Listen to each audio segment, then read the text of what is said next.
This is a Vanguard lightweight travel tripod.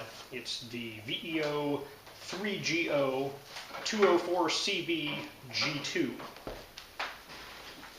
I was sent this to review for free. If you wanted to purchase it, it would cost you about $170. They haven't paid me for my review, and my opinions remain my own. So in the bag, you get a carry bag with a shoulder strap.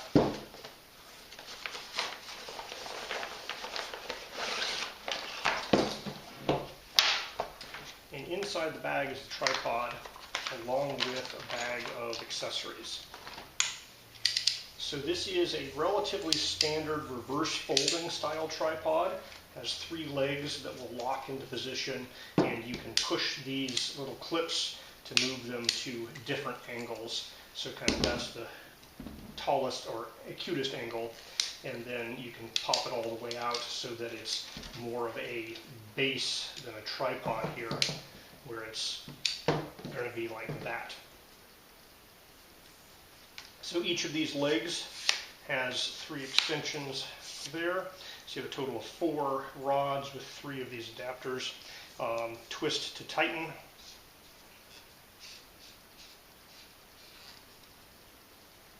And they come with a little kind of a rubber boot foot here.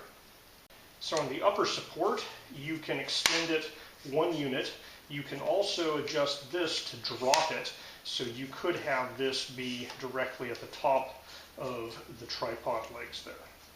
So the bottom of the upright tube has a spring-loaded hook for hanging a weight, or there's this end piece which unscrews.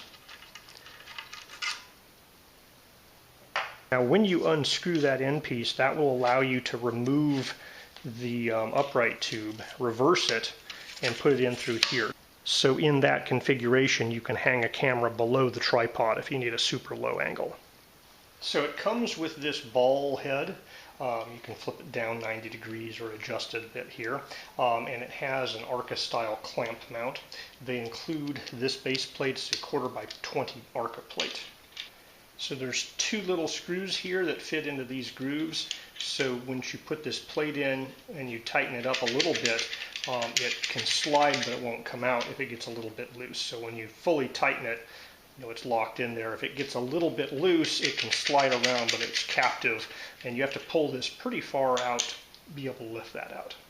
Now that does mean there is a direction here. You can't put it in that way. You have to put it in this way for it to work. And you'll have to pay attention to that when attaching this to a camera if that matters to you.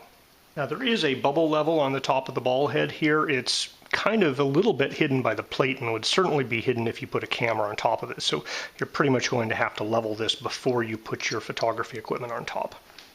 So if you are taking the ball head off, there is a 3/8 inch mount here, so you can put any 3/8 inch head onto the tripod. And there's a grub screw right there. There's this little O-ring that was up there. You might want to pull that down a bit, and they include this guy to loosen that grub screw.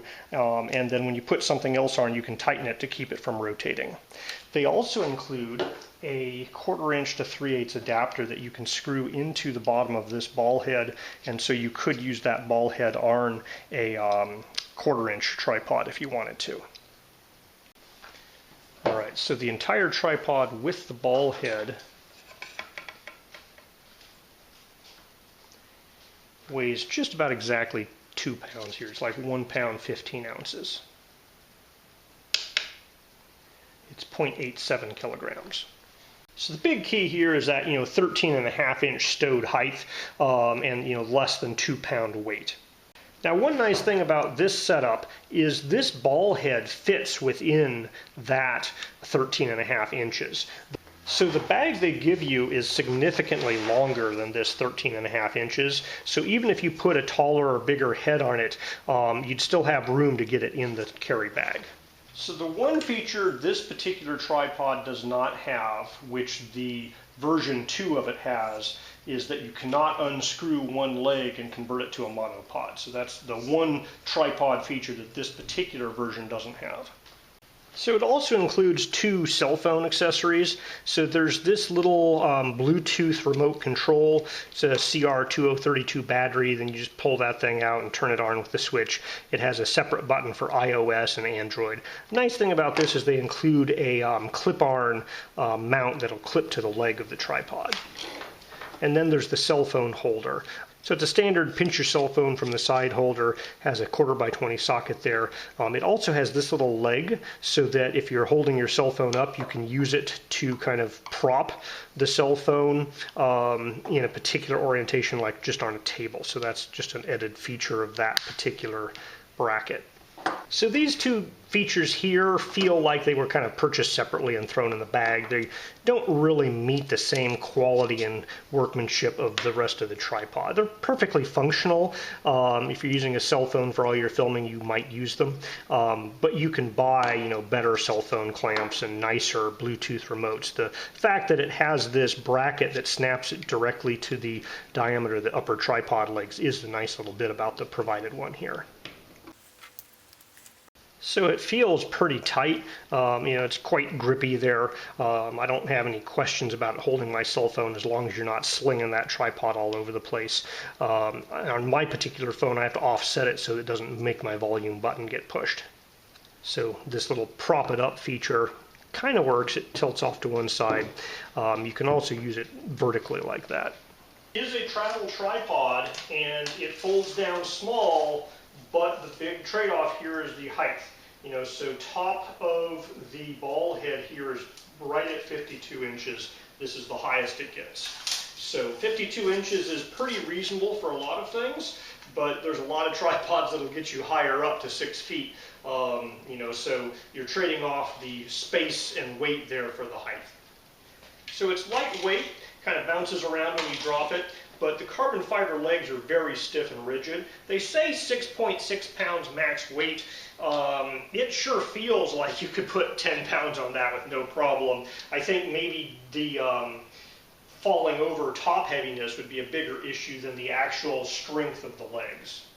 So this is the maximum extension. So if you need lots of lateral stability, that's going to be great for you. It's a little bit bouncy at that situation. The carbon fiber poles are relatively rigid, but in this situation, you put a camera on this and it's going to deflect.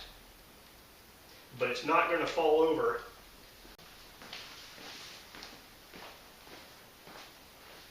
So this is the second notch, which I think is a more reasonable setting. Much less deflection, even though you can see the legs moving in and out a bit when I push on them, but it doesn't feel as bouncy. And it still has a lot of stability there, although, in the wind, this thing's going to wiggle around. This is a lightweight tripod, and you can see it's moving around a bit here. This is certainly a type of a situation where having a heavy weight there, holding it down, would help a bit. So this is the third notch, or the tallest setup. Vertically, it feels much more rigid in that situation. Obviously, it's a little less stable from a tip-over standpoint, but pushing down on it, you don't have as much flex because, the force is going right along those carbon fiber tubes.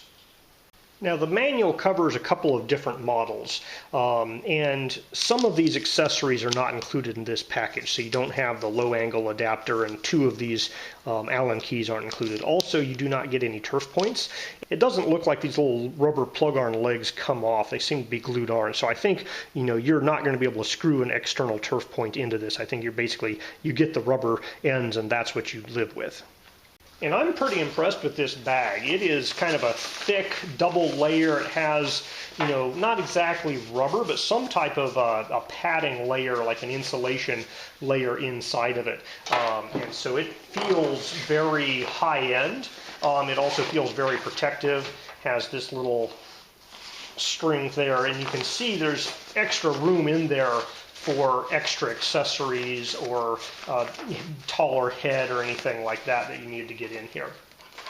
From a material standpoint, most of it is corrosion resistance. We have some rubber, plastic, rubber, carbon fiber, foam, aluminum. This little bolt here, those 3 bolts that hold the top to the base of the tripod. Those are definitely steel, but pretty much everything else in here is carbon fiber, rubber, plastic, or aluminum. So those 3 bolts are pretty much the only thing I've found that says steel.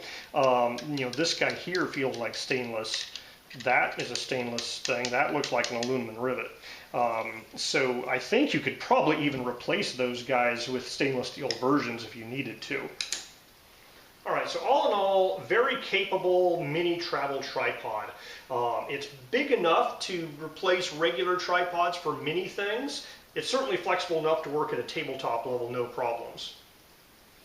So the only 2 things I don't like about it are the lack of the monopod conversion and no screw arm turf points. So those are pretty much your only downsides to this tripod. Everything else works and functions and feels very nice.